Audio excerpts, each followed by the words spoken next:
Assalamualaikum students. This is our first lecture of science for class 6. Start from chapter number 2, life and living things.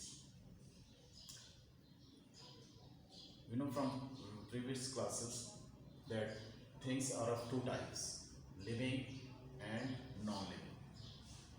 Non-living तो आपको पता है कि जिनको ना फूड की ज़रूरत होती है ना वो ग्रो करते हैं, और लिविंग जो है वो कुछ करेक्टरिस्टिक्स होते हैं जो सेम होते हैं सब में, हम उनको लाइफ प्रोसेसेस कहते हैं। हम लिविंग के बारे में स्टडी करते हैं इस चैप्टर में। लाइफ प्रोसेसिंग क्या है कि ये वो करेक्टर्स हैं जो हर लिविंग में कॉमन होते हैं। तो सबसे पहला है food.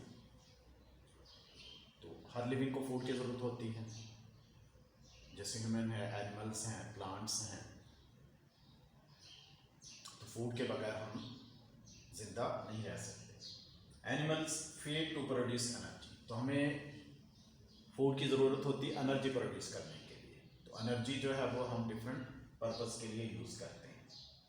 And to grow, food के बगैर हम ग्रो भी नहीं कर सकते। दे ईट अदर लिविंग थिंग्स, तो हम दूसरी लिविंग थिंग्स को खाते हैं, जैसे प्लांट्स खाते हैं या एनिमल्स खाते हैं। मिल्क पीते हैं, जो हम लिविंग से फूड लेते हैं।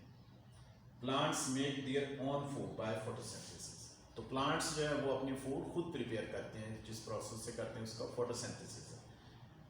तो एनिमल्स हैं या ह्यूमन बीइंग है वो अपनी फूड खुद प्रिपेयर नहीं कर सकते, वो अदर लिविंग से अपनी फूड लेते हैं।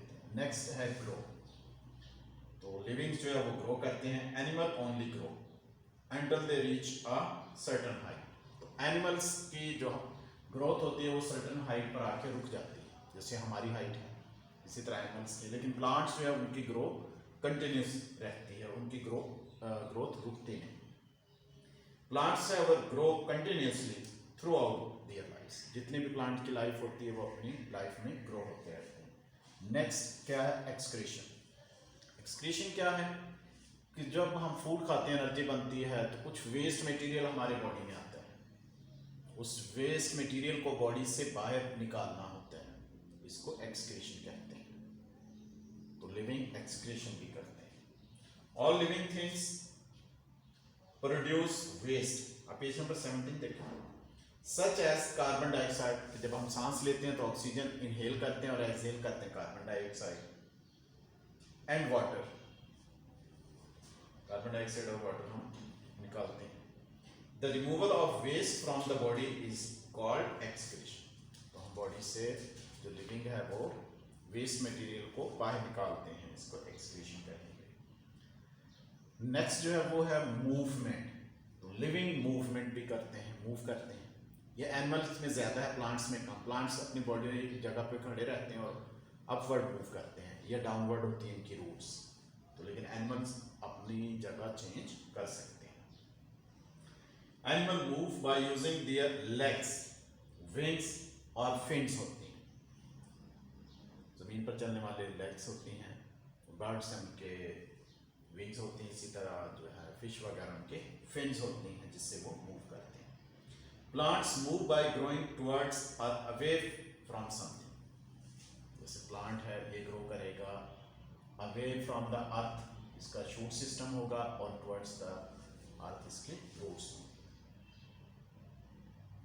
नेक्स्ट है रिस्पॉन्ड, कि जो लिविंग है वो रिस्पॉन्ड करते हैं।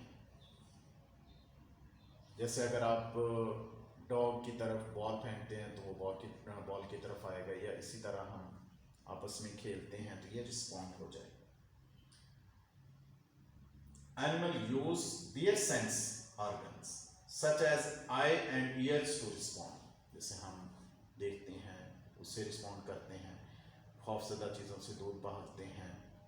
इसी तरह जो सुनते हैं इसको भी हम रिस्पॉन्ड करते हैं to what is going on around them, जो हमारे इर्द गिर्द हो रहा है उसको हम रिस्पॉन्ड करते हैं। Plants do not have sense organs but can still react by growing towards things such as light and water, तो प्लांट्स में आईज और एयर्स नहीं होते, लेकिन इसके बावजूद वो रिस्पॉन्ड करते हैं। कैसे करते हैं? लाइट और वाटर की तरफ। रूट से इनकी वो वाटर की तरफ जाएंगे और जो लीव्स हैं वो लाइट की तरफ, तो जिससे वो अपनी फूड फिर प्रिपेयर करें। नेक्स्ट है 6 पॉइंट, रिप्रोड्यूस। प्लांट्स जो है वो रिप्रोड्यूस करते हैं। रिप्रोड्यूस मीन के प्लांट्स जो है वो बच्चे पैदा, सॉरी लिविंग जो है वो बच्चे पैदा करते हैं। एनिमल्स भी और प्लांट्स जो है वो सीड प्रोड्यूस करते हैं। तो लिविंग थिंग का एक जो बहुत इंपॉर्टेंट कैरेक्टरिस्टिक्स है कि वो अपने नस्ल को कंटिन्यू रखने के लिए रिप्रोड्यूस करते हैं। All living things must reproduce to replace those that are. क्योंकि लिविंग है उसकी जो है लाइफ होती है, उस लाइफ के बाद उसने डेड हो जाना होता है, उसको जब रिप्लेस करने के लिए फिर उनको रिप्रोड्यूस करने की जरूरत पेश आती है। तो इसी तरह लिविंग का जो है वो कैरेक्टरिस्टिक रिप्रोड्यूस करना भी है। नेक्स्ट लास्ट पॉइंट है रिस्पिरेशन। जैसे रिस्पिरेशन का जो प्रोसेस है उसमें एनर्जी यूटिलाइज होती है और फिर एनर्जी जो है वो मिलती भी है। Living things need energy to grow. हमें ग्रो करने के लिए भी लिविंग को एनर्जी चाहिए, मूव करने के लिए चाहिए, and enable the body to work properly. Body को वर्क करने के लिए भी एनर्जी की जरूरत होती है। और सारी एनर्जी कहाँ से मिलती है? जिस प्रोसेस से मिलती है उसको रिस्पिरेशन का कहते हैं। Energy is release from food. तो फूड से एनर्जी रिलीज होती है, इसको रिस्पिरेशन कहेंगे। Food in a process, from food in a process called respiration. तो हमें जिस प्रोसेस से एनर्जी मिलती है उसको रिस्पिरेशन कहेंगे। तो ये डिफरेंट कैरेक्टरिस्टिक्स हैं जो लिविंग में होते हैं लेकिन नॉन लिविंग में नहीं। अच्छा, इसमें पेज नंबर 18 पर है सेल्फ टेस्ट। ये आप लोग खुद करेंगे तो इंशाल्लाह इजीली हो जाएगा। तो जो आप रीडिंग करेंगे इसमें आपको कंप्लीट इसके सेल्फ टेस्ट के आंसर्स मिल जाए। नेक्स्ट टॉपिक की तरफ आते हैं, सेल। एक्चुअली सेल क्या है? लिविंग थिंग्स जो है वो स्मॉल थिंग्स से बने होते हैं जिनको हम सेल्स कहते हैं। लिविंग थिंग्स जो है वो यूनिसेलुलर भी होते हैं और मल्टीसेलुलर भी होते हैं। सेल्स के all living things are made up of one or more cell. Normally cell इतने छोटे होते हैं कि वो नजर भी नहीं आते, माइक्रोस्कोप से उनको देखना पड़ता है। लेकिन कुछ बड़े सेल्स भी होते हैं जिनको बल्कि सेल्स कहते हैं। जैसे एग्स होते हैं एनिमल्स के, वो भी सिंगल सेल हैं, वो नजर आते हैं। लेकिन इसके अलावा हमारे बॉडी में अगर हम 1 फिंगर का टिप ले लेते हैं तो इसमें बिलियंस ऑफ सेल्स होते हैं। सिंगल सेल को देखना फिर पॉसिबल नहीं होता, स्मॉल भी होते हैं। तो लिविंग थिंग्स जो है वो सेल से बने होते हैं। और कैसे होती है? यूनिसेलुलर या मल्टीसेलुलर।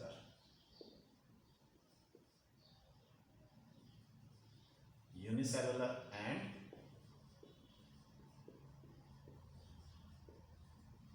यूनिसेलुलर वो होते हैं जो वन सिंगल सेल से बने होते हैं, वन सेल से, जैसे बैक्टीरिया वगैरह।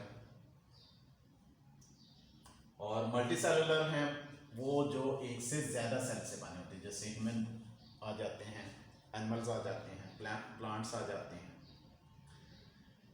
तो सेल्स इतने छोटे होते हैं कि ये माइक्रोस्कोप के बगैर नजर नहीं आते। जस्ट जो है एग्स हैं बर्ड्स के, वो मैंने आपको बताया, वो भी सिंगल सेल है, वो हम देख सकते हैं।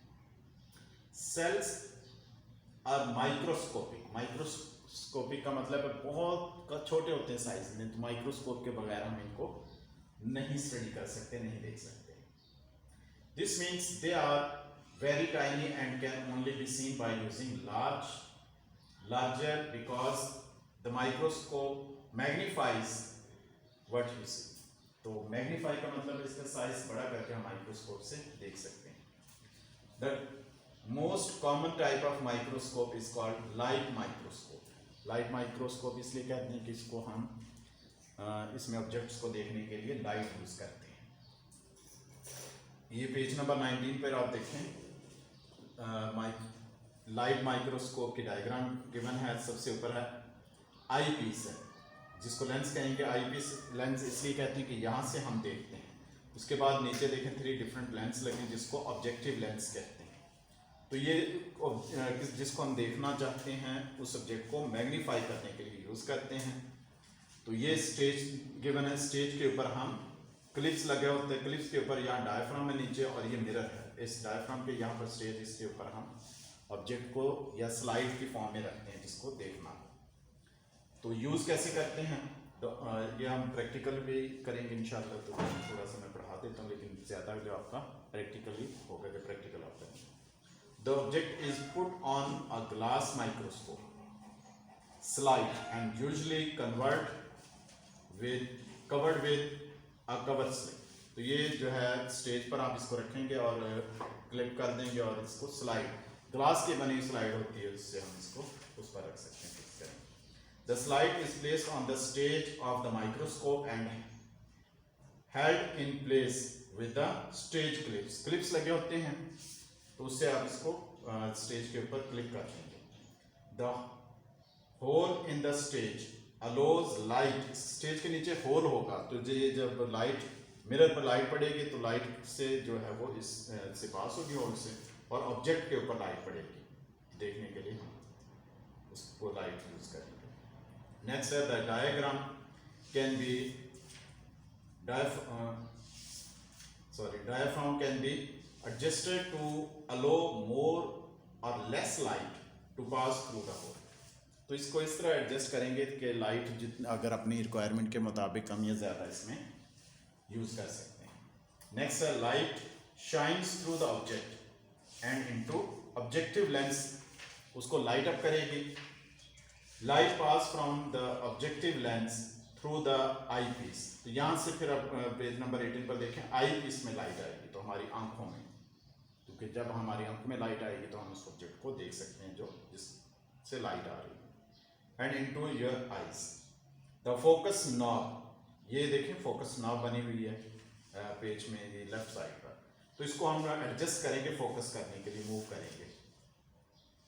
The distance between the stage and the objective lens is create a clear image. तो इस पर हमें इमेज मिल जाएगी। तो इस डिफरेंट जो है वो लेंसेज हैं इनकी मैग्निफिकेशन डिफरेंट होती है। जैसे x5 तो 5 टाइम्स बड़ा करेगा, x10 इमेज को 10 टाइम बड़ा करने के लिए, x20 इमेज को 20 टाइम्स बड़ा करने के लिए।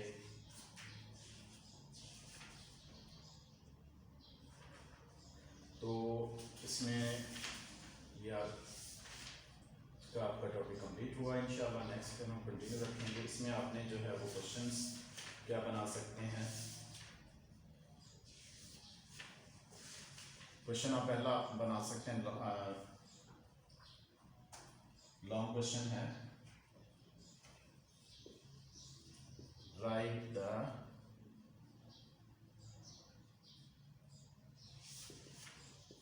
characteristics of living things, ये क्वेश्चन हो जाएगा। फिर आप कर सकते हैं शॉर्ट क्वेश्चन होगा, define cell.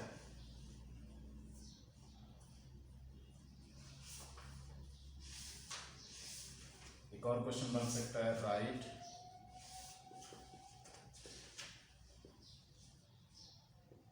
difference between unicellular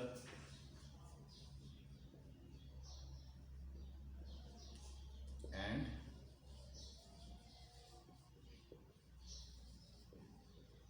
multicellular organisms।